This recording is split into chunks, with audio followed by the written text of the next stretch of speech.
Dictator இந்த வார்த்தையை ஞாபகம் வச்சுக்கோங்க. டொனால்டு ட்ரம்ப் அவர்கள் சொல்லியிருக்காரு, யார் உண்மையான டிக்டேட்டர் அப்படின்னு சொல்லி. சர்வாதிகாரி அப்படின்னு சொல்லி உலகமே ஒரு நபரை சொல்லிட்டு இருந்தாங்க. இன்னைக்கு அமெரிக்கா சொல்றாங்க சர்வாதிகாரி புட்டின் கிடையாது, சர்வாதிகாரியாக செயல்பட்டது செலன்ஸ்கி அவர்கள் தான். நாட்டு மக்களை பற்றி கவலை இல்லாமல் கொடுக்கக்கூடிய பணத்தை விரயம் செய்துவிட்டு பாதி பணத்துக்கு மேலே கணக்கு தெரியாத ஒரு அதிபர் இருக்கார்னா அது செலன்ஸ்கி அவர்கள் தான். தேவையில்லாமல் இந்த யுத்தத்தை செலன்ஸ்கி அவர்கள் தொடங்கிவிட்டார். மேற்குலக நாடுகளுடைய உந்துதல் காரணமாக, பெரிய ப்ரெஷர் காரணமாக இப்போது செலன்ஸ்கி அவர்கள் தேவையில்லாத முடிவை எடுத்துகிட்டு இருக்கார் அப்படின்னு சொல்லி ஏகப்பட்ட பிரச்சனைகளை ஒன்று விடாமல் பேசியிருக்காரு டொனால்டு ட்ரம்ப் அவர்கள். புட்டின் அவர்கள் இதற்கு மேலே ஒரு வார்த்தையை பேசியிருக்காங்க. அதெல்லாம் தெரிந்து கொள்ள வேண்டும் என்றால் இந்த வீடியோவை ஃபுல்லாக பார்த்துடணும். எல்லாத்தையும் பார்த்துடலாமா?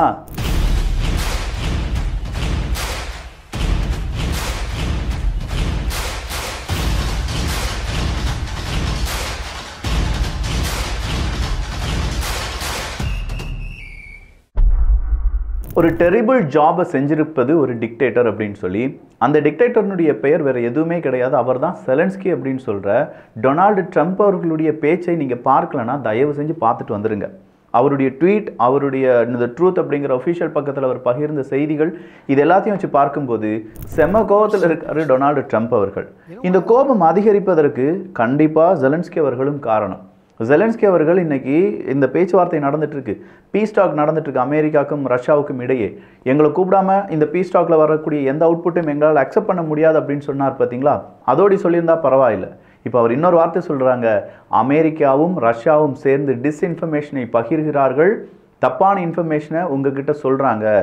என் நாட்டில் எனக்கு ஆதரவாக 4% மக்கள் தான் இருக்காங்க, ஆனாலும் நான் அதிபராக இருக்கேன் அப்படின்னு சொல்லி டொனால்டு ட்ரம்ப் அவர்கள் சொல்றாரு. அவர் சொல்றது பொய்.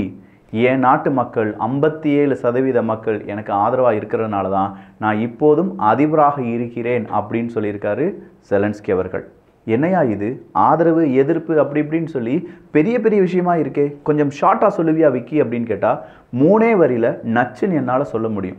பீஸ் டாக் ஆரம்பமாகுது. இந்த பீஸ் டாக்கினுடைய முதல் கட்டம் என்ன அப்படின்னு கேட்டால், முதல் வரியில் எழுதி வச்சுக்கோங்க சீஸ் ஃபயர், 2வது வரியில் எழுதி வச்சுக்கோங்க எலெக்ஷன், 3வது வரியில் எழுதி வச்சுக்கோங்க அக்ரிமெண்ட் வித் நியூ கவர்மெண்ட். இந்த 3 வரி தான் ரஷ்யா உக்ரைன் போரை முடிக்க போகக்கூடிய லைன்ஸ், வரிகள். அதில் ஃபர்ஸ்ட் சீஸ்ஃபயர் அப்படின்னு சொன்னோம். ரஷ்யாவுக்கும் அமெரிக்காவுக்கும் இடையே ஒரு சீஸ்ஃபயர் ஒப்பந்தம் அப்படிங்கிறது உக்ரைனை பேஸ் பண்ணி உருவாகும். அது எப்படி விக்கி? உக்ரைனில் ஒரு யுத்தம் நடந்துட்டு இருக்கு, ரஷ்யாவும் அமெரிக்காவும் இந்த இடத்துல சீஸ்ஃபயரை உருவாக்குவதற்கு சாத்தியமா அப்படின்னு கேட்டால் கொஞ்சம் 5 நிமிஷம் கண்ணை மூடிட்டு, இந்த யுத்தத்துக்கு யார் காரணம்? Russia Ukraine. உக்ரைனுக்கு contract group, Ukraine contract group அப்படிங்கிறது உருவாக்கி கொடுத்தது யாரு? ஜோ பைடன் அவர்கள், லாய்ட் ஆஸ்டின் அவர்கள் அப்படின்னு சொல்கிற ஒரு பெரிய பட்டாளம். இந்த யுத்தத்தை தொடர்ந்து செய்வதற்காக அடிக்கடி காங்கிரஸ் சபையில் கூப்பிட்டு 2 பில்லியன் 200 பில்லியன் 100 மில்லியன் 400 மில்லியன் அப்படின்னு சொல்லி பணத்தை வாரி இறைச்சது யார் அப்படின்னு பார்த்தா இதே ஜோ பைடன் அவர்களுடைய அரசாங்கம். இப்படி பின்னாடி இருந்து புஷ் பண்ணி இந்த யுத்தத்தை நடத்தினது யார் அப்படின்னு பார்த்தா கண்டிப்பாக அமெரிக்கா தான். இது எல்லாருக்கும் தெரியும். அமெரிக்கா நடத்தக்கூடிய யுத்தத்தில் ப்ராக்சியாக யார் இருந்தாங்க? உக்ரைன் இருந்தாங்க. இப்போ நீங்கள் சொல்லுங்கள், எய்த வில் இங்கே இருக்குது, அம்பு மட்டும்தான் உக்ரைன். அப்போது இந்த வில், அதாவது அமெரிக்கா அப்படிங்கிறவங்க தானே இதனுடைய சீஸ்ஃபயரை உருவாக்க வேண்டும். அதை தானே அமெரிக்காவும் ரஷ்யாவும் சேர்ந்து இப்போதைய புது அதிபராக பதவி இருக்கக்கூடிய டொனால்டு ட்ரம்ப் அவர்களும் புட்டின் அவர்களும் சேர்ந்து பேசியிருக்காங்க. இதில் ஏதாவது மாற்று கருத்து இருக்கா? இந்த இடத்துல ஒரு பெரிய மாற்று கருத்து யாருக்கு வருது தெரியுமா?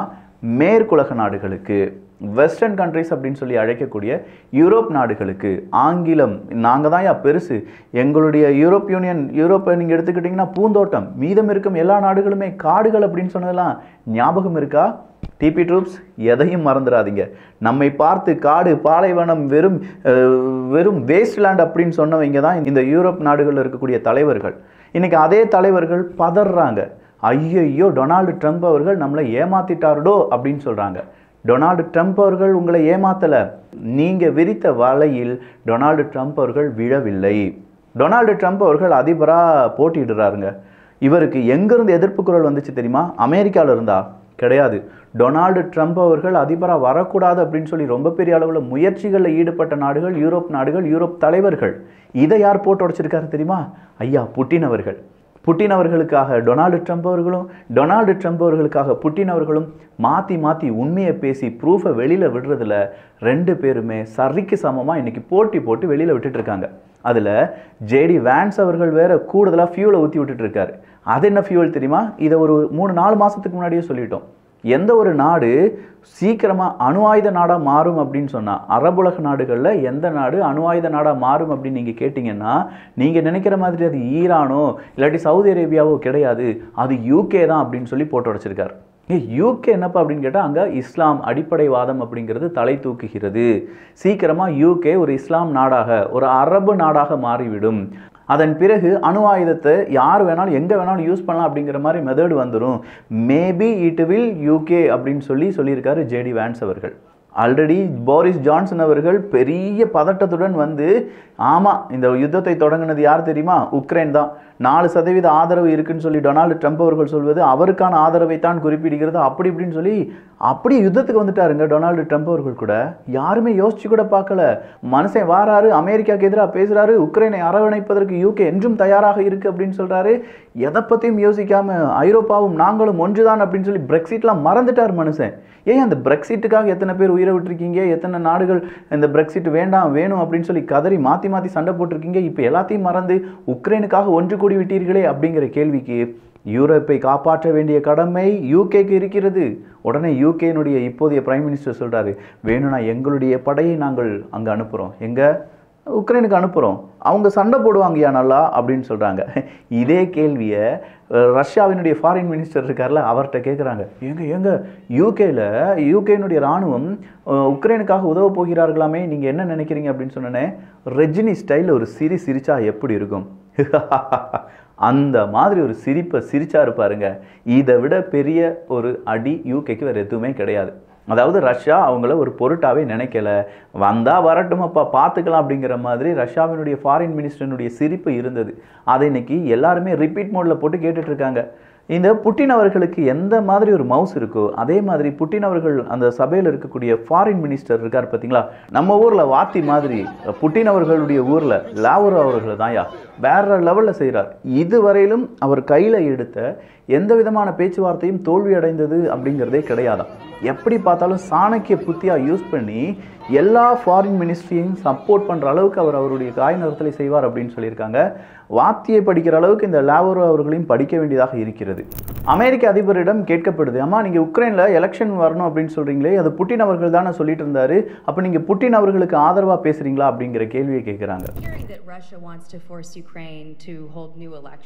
உடனடியாக டொனால்டு ட்ரம்ப் அவர்கள் சொல்கிறாங்க, தட்ஸ் நாட் புட்டின்ஸ் திங், அது வந்து உக்ரைனுக்கு தேவையானதுங்க, உக்ரைன் மக்களுக்கு தேவையானது. That's not a Russia thing. That's something coming from me and coming from many other countries also. அங்க இருக்கக்கூடிய மக்கள் அவங்களுக்கான அதிபர் யார் அப்படிங்கறத தேர்ந்தெடுக்கிறதுக்கான உரிமை அவங்களுக்கு தானே இருக்கு. தேர்தல் நடத்தப்பட வேண்டும் அப்படிங்கிறது எப்படி புட்டின் அவர்கள் சொல்ல முடியும்? தேர்தல் நடத்தப்பட வேண்டியது உக்ரைன் மக்களுடைய உரிமை. எனவே இது உக்ரைனுக்கு தான் நல்லதே தவிர வேற யாருக்கும் நல்லதில்லை அப்படின்னு சொல்லிட்டாரு. என்னையா மனுஷன் இப்படி பேசிட்டார் அப்படின்னு பார்த்தா புட்டின் அவர்கள் வேற லெவலில் ட்ரம்ப் அவர்களை பாராட்டி பேசியிருக்காங்க. நாங்கள் 2 பேரும் எங்களுடைய டிப்ளமேட்டிக் ரிலேஷன்ஷிப்பை மறுபடியும் புதுப்பித்துக் கொள்ள விரும்புகிறோம். ரொம்ப பாசிட்டிவான பேச்சுவார்த்தை எல்லாமே நடைபெறுகிறது.